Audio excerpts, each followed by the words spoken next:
नमस्कार, मैं अंजना और आप देख रहे हैं प्राइम न्यूज प्लस, सच के साथ उत्तर प्रदेश उत्तराखंड। आइए बढ़ते हैं इस वक्त की बड़ी खबर की ओर। अपने भतीजे सपा प्रत्याशी तेज प्रताप यादव के प्रचार में पहुंची डिम्पल यादव का बयान।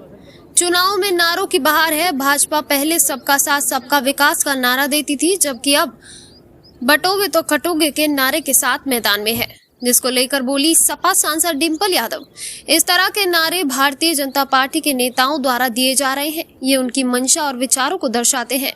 लो क्वालिटी के नारे भारतीय जनता पार्टी के नेता लोग दे रहे हैं।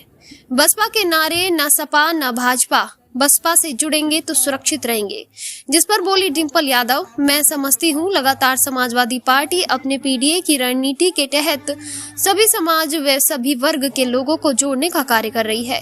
लोग समझ रहे हैं ये झूठी सरकार झूठी वादों वाली सरकार है। कहीं न कहीं अपने देश और परिवार के भविष्य के लिए समाजवादी पार्टी से जुड़ने का काम करेंगे। डिम्पल यादव के नंदोई व भाजपा प्रत्याशी अनुजेश यादव के बयान, मेरे चुनाव लड़ने से सैफई का पूरा परिवार उतर आया है प्रचार में, जिस पर बोली डिम्पल यादव, ये पूरा क्षेत्र हमारे परिवार जैसा है और ये विचारधारा की लड़ाई है। एक तरफ नकारात्मक राजनीति करने वाले लोग जो गलत तरह की बातें करते हैं, जो ये नहीं समझते कि समाज में इसका क्या इम्पैक्ट होता है। इस वजह से ये लोग इस तरह की बातें करते हैं, क्योंकि ये पूरी तरह से नाकाम हो गए हैं, तभी इस तरह की फुलझड़ियां छोड़ रहे हैं। लेकिन आज लोग जागरूक हैं, सभी समाज जागरूक है और आप देखिएगा नतीजा क्या आता है। परिषदीय विद्यालय बंद कर शराब की दुकान खोले जाने को लेकर होली डिम्पल यादव, लगातार समाजवादी पार्टी ने जहां कॉलेज बनाए हैं, अखिलेश जी से लेकर हमारी पार्टी की यही कोशिश रही है। जब भी सरकार आई है लोगों को अच्छी शिक्षा मिले, लेकिन यह जो मौजूदा सरकार है चाहती है कि घर बैठे बैठे इन्हें वोट मिल जाए। मदनी के वक्फ बोर्ड पर संशोधन बिल पर उठाए सवाल कि ये संशोधन बिल खतरनाक है, जिस पर बोली डिम्पल यादव, मैं समझती हूँ भारतीय जनता पार्टी ही पूरे देश के लिए खतरनाक है। कनाडा में हिंदू मंदिर पर खालिस्तानियों द्वारा हुए हमले को लेकर बोली डिम्पल यादव, आज हम देश की राजनीति करते हैं, आज हमारा देश बहुत ही मुसीबत में है।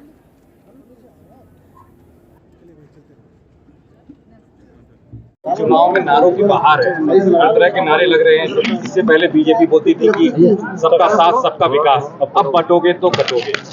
किस तरह का देख रही है चुनाव के परिणाम? मैं समझती हूँ कि इस तरह के जो नारे अब भाजपा भारतीय जनता पार्टी के नेताओं द्वारा जो दिए जा रहे हैं, कहीं ना कहीं मैं समझती हूँ कि यह इनकी मंशा और इनके जो विचार हैं उसको दर्शाता है। और जो झूठे वादे दिए गए, अब क्योंकि लोग पूछ रहे हैं, युवा पूछ रहे हैं हमारी नौकरियां कहाँ है, हमारा आरक्षण कहाँ है, किसान पूछ रहे हैं हमारी सस्ती बिजली कहाँ है, हमारी सुरक्षा कहाँ है, खाने की व्यवस्था है, सब लोग खाना खा के। मैं समझती हूँ कि इन्हीं सब बातों से भटकाने के लिए इस तरह के सबसे लो क्वालिटी के नारे आज भारतीय जनता पार्टी के नेता लोग दे रहे हैं। मैडम, बसपा सुप्रीमो मायावती ने भी किसी पे एक दिया बताया लिखा है कि नाम सपा ना भाजपा, अगर बसपा से जुड़ेंगे तो सुरक्षित रहेंगे। मैं समझती हूँ लगातार समाजवादी पार्टी अपने पीडीए की रणनीति के तहत सभी समाज और सभी वर्ग के लोगों को जोड़ने का जहाँ कार्य कर रही है, जहाँ इसमें पिछड़ा दलित अल्पसंख्यक है, वही यहाँ पे हमारे अगड़े भी हैं, हमारी आधी आबादी महिलाएं भी हैं। और मुझे खुशी इस बात की है क्योंकि अन्याय लगातार इस सरकार द्वारा बढ़ता जा रहा है, इस सरकार के द्वारा जो बढ़ता जा रहा है, तो लोग कहीं ना कहीं इस बात को समझ रहे हैं कि ये झूठी सरकार, झूठे वादों वाली सरकार है और कहीं ना कहीं अपने देश और अपने परिवार के भविष्य के लिए मैं समझती हूँ समाजवादी पार्टी से जुड़ने का काम। मैडम, जो आपके लोग लगते हैं भाजपा प्रत्याशी हैं, उनका कहना है कि कम से कम मैं अगर मैदान में आया तो परिवार पूरा गाँव नहीं बन जाता। मैं समझती हूँ ये पूरा जो क्षेत्र है ये हमारे परिवार जैसा ही है और यह विचारधारा की लड़ाई है। एक तरफ नकारात्मक राजनीति करने वाले लोग जो गलत तरह की बातें करते हैं और जो ये नहीं समझते हैं या समझते अच्छी तरह से है कि समाज में इसका क्या इफेक्ट होता है, इस वजह से ये इस तरह की बातें करते हैं, क्योंकि अब ये पूरी तरह से नाकाम हो गए हैं, तभी इस तरह की ये फुलझड़ियाँ छोड़ रहे हैं। लेकिन आज लोग जागरूक हैं, आज युवा जागरूक है, आज सभी समाज जागरूक है और आप देखिएगा कि नतीजे क्या आते हैं। सांसद जी, पूरी यूपी में 27,000 संस्कृति विद्यालय बंद किए जा रहे हैं, 876 जी, पूरे यूपी में 27,000 प्रसूति विद्यालय कम किए गए जहाँ बच्चों और 876 शराब की दुकान खुली। लगातार समाजवादी पार्टी ने जहां कॉलेजेस बनाए हैं, नेताजी से लेकर अखिलेश जी से लेकर, हमारी यही पार्टी की कोशिश रही है जब से सरकार आई है कि गांव-गांव में स्कूल, विद्यालय, मिलिट्री स्कूल मिले, अच्छी शिक्षा बच्चों को मिले जिससे कि वो अपना भविष्य उज्जवल कर सके। लेकिन ये जो मौजूदा सरकार है ये नहीं चाहती है कि बच्चे अच्छी शिक्षा प्राप्त करें। ये चाहते हैं कि घर बैठे बैठे ही सब इनके कार्य इनको वोट मिलता रहे और ये कोई कार्य ना करे। मैं समझती हूँ इसीलिए इन लोगों ने इस तरह का जो कार्य जो आप बता रहे हैं करा है। मैडम मदनी जी बड़ा आरोप लगाया जी मदनी जी ने बड़ा आरोप लगाया सरकार अब वोट को लेकर सरकार करने जा रही है कहाँ तक आगे जाके होने वाला है जो वोट को लेकर संशोधन बिल ला रही है वो बहुत ही मैं समझती हूँ भारतीय जनता पार्टी ही पूरे देश के लिए खतरनाक है। आज की परिस्थितियाँ, आज जिस तरह आबादी के साथ साथ युवाओं की नौकरियाँ, जो बेरोजगारी है जो बढ़ती जा रही है, आज जिस तरह महंगाई बढ़ती जा रही है और जिस तरह सरकार किसी भी बात पे कोई ध्यान नहीं दे रही है, तो मैं समझती हूँ हम बहुत ही खतरनाक स्थिति में हैं। तेलंगाना में मैडम जो हिंदू मंदिर पर जो हमला हुआ खालिस्तानियों द्वारा उसको किस तरह से समाज मैं समझती हूँ आज हम देश की राजनीति करते हैं क्योंकि आज हमारा देश बहुत ही मुसीबत में है। महंगाई, महिला की सुरक्षा का सवाल, अत्याचार, जो कस्टोडियल डेथ्स हैं, जो आप किस तरह का मैसेज देना चाहते हैं जब आप ये फर्जी इनकाउंटर करते हैं, आप क्या दर्शाना चाहते हैं, आप क्या साबित करना चाहते हैं कि सारा समाज ऐसा ही बन जाए।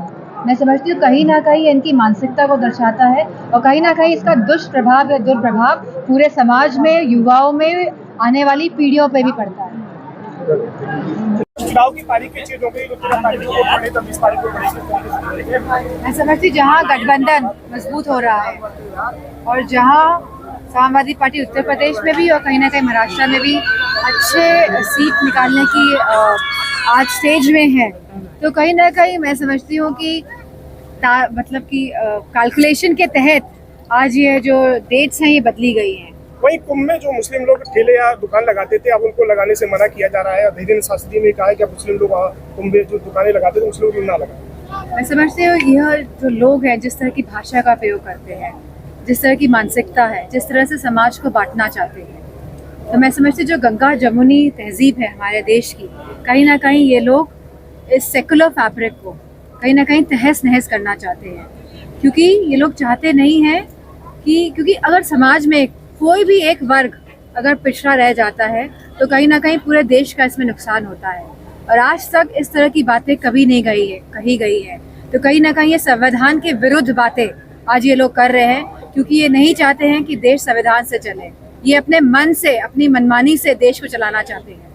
मैडम क्या माना जाए तारीखों का जो चेंज किया गया है, क्या भाजपा बिल्कुल घबराई हुई है, इस तरीके से चुनाव हारती हुई नजर आ रही है इसलिए तारीख चेंज कर दी गई चुनाव की? कोई ना कोई रणनीति के तहत ही चुनाव की तारीखों में बदलाव किया गया है। और जहाँ हम जान रहे थे कि उत्तर प्रदेश में पहले हो जाएंगे विधानसभा चुनाव और फिर उत्तर प्रदेश के नेतागण महाराष्ट्र में जाके चुनाव प्रचार करते, तो मैं समझती हूँ इसमें कहीं ना कहीं इस बात को ध्यान में रखते हुए चुनाव का जो ये दिन जो तारीखें बदली गई हैं इसमें इसका हाथ हो सकता है। खबरों में अब तक के लिए बस इतना ही। फिर होगी आपसे मुलाकात एक ऐसी ही बड़ी खबर के साथ। तब तक के लिए नमस्कार और देखते रहिए प्राइम न्यूज़ प्लस, सच के साथ उत्तर प्रदेश उत्तराखंड। अगर आपको वीडियो पसंद आई हो तो लाइक करें व शेयर करें। ऐसे लेटेस्ट अपडेट पाने के लिए बेल आइकन प्रेस करना ना भूलें। अगर आप हमें फेसबुक या फिर इंस्टा के माध्यम से देख रहे हैं तो हमारे पेज को फॉलो जरूर करें। धन्यवाद।